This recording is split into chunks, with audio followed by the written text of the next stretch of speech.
In this video, I wanted to speak about No Man's Sky Next, the next major update to the game and the first time Xbox players will be able to play the updated title. Now, we all know about the issues and the problems the game had upon its release almost 2 years ago, but I don't want to focus on that.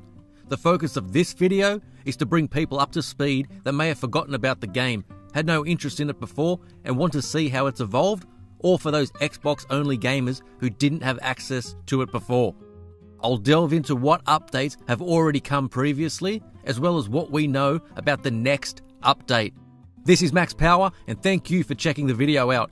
Have a look at the other videos on the channel, and if you like what you see, maybe hit that subscribe button.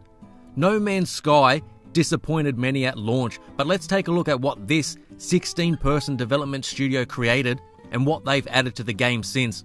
And what is next? Can Hello Games give us the game that was promised? Strap yourselves in and let's find out.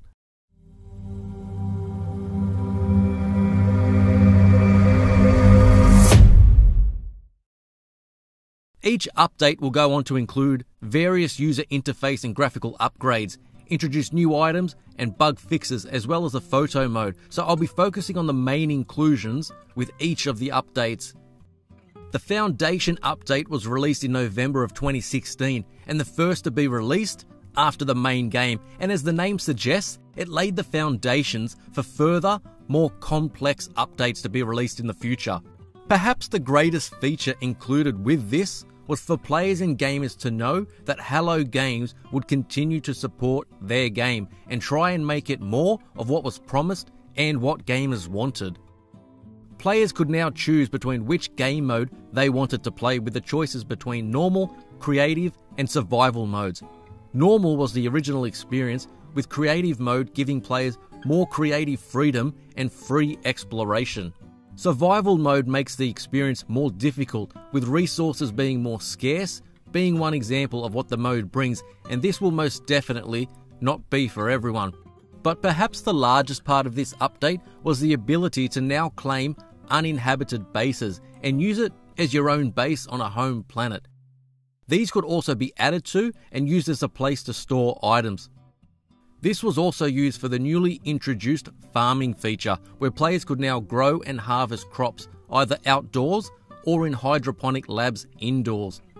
Foundation made freighters available for players as well, which could be summoned from anywhere in the galaxy, and these could be used to store resources, especially when traveling between systems, and could also be used to grow crops. The Foundation update made gamers aware that although Hello Games had fallen silent after release, they hadn't given up on their game, and when March 2017 rolled around, players were given the second major update to the game, with the release of the Pathfinder expansion. In this, bases were expanded upon with the first addition of any sort of multiplayer mode or shared player experience, with players now able to share their bases online and visit those of others. It was still very primitive in terms of playing with others, but it was a first step at least. But the main addition in this update was the introduction of planetary vehicles, which were needed, as up until this point, the only means of transportation on land was on foot. 3 craft were made available with the Nomad, Roma and Colossus, which provided benefits such as long-range scanning and allowed for additional storage space for resources. These could also be used to compete in races on player-made racetracks. Now, the update also included new shops and traders were added, as well as expanding the base building feature with more customization options. Specializations and classes were introduced for the multi-tool, with a pistol, rifle, experimental and alien weapon being the choices given to players, and each had their own advantage. The multi-tool as a weapon could now be upgraded depending if you wanted to play in more close quarters or deal damage to enemies from afar.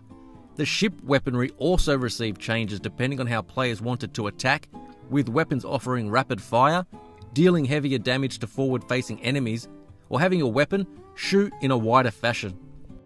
And the Pathfinder update would then lead into the third major update to the game that was released in August 2017, and this was named Atlas Rises. This was the largest update yet and inched No Man's Sky even closer to the developer's vision for the game. This update put more meat onto the game with the introduction of 30 hours of new story content and lore included. There were also procedurally generated quests which can be acquired from space stations, which include scanning, exploration, combat, or trading something more specific. The variety on existing planets was improved, and the introduction of exotic planet types was also introduced with this update. Planetary terrain can also now be transformed with the multi-tool enhancement, and planets can also have large, crashed freighters on them, which players can loot for resources and items. And speaking of items, these could also be acquired for a low price, then sold off for much more in a system that is in need of those supplies. Low flight mode was introduced and made available to get around the planets too, and this has the added danger that crashing into obstacles will damage your ship, which then needs repairs. Another addition was the portals in this update that have also been introduced and can be used to travel to previous planets or be able to quick travel to new planets. They operated on a glyph system which you'll need to find and unlock in order to use the portals, and these can be quite time consuming. Atlas Rises also introduced multiplayer, even though it is still basic with other players only appearing as a ball of light. Players could communicate together, but interaction is very limited, and it is this that forms the basis for what is coming in the next update. So all of those additions are what is currently in the game now. So let's turn our attention to next. Although it hasn't been shown off yet, this is where multiplayer should finally become what so many players wanted. Teaming up with a group of friends to explore a solar system and planets, and also taking on other players in dogfights, whether in space or down on a planet's surface. This will also allow players being able to team up and cooperate with randoms or being hostile towards other players. And since this is the case, Hello Games needs to be aware of any potential griefing which may occur. This is even more important since No Man's Sky has always been mostly single player, so keeping your existing fans and supporters of the game happy is important, especially with how important they've been in keeping the game alive. Hopefully Hello Games will also detail an easy way to team up with each other should players be in totally different systems with no means to meet up. Customization will be greater when it comes to your player character as well. Now, beyond the multiplayer aspect, players can now build on multiple planets in the same system, and finally, ringed planets will make an appearance. Hopefully even more diversity is added to the way planets look, and it would be great to see them have more features such as waterfalls, volcanoes, and various types of storms to make each planet even more individual and memorable. And of course, expect to see even more story missions and lore in the game, as well as new items. No Man's Sky has evolved a lot since its initial launch, and it seems, especially with this next update, it's starting to fulfill the promises made and become the game that so many are wanting. If Hello Games can continue to add content and make it worthwhile for people to play, then the game could be something great in the coming months and years. Promises can be broken and lies can be said, but it's now about delivering the game players were so excited about when they first saw the trailer several years ago.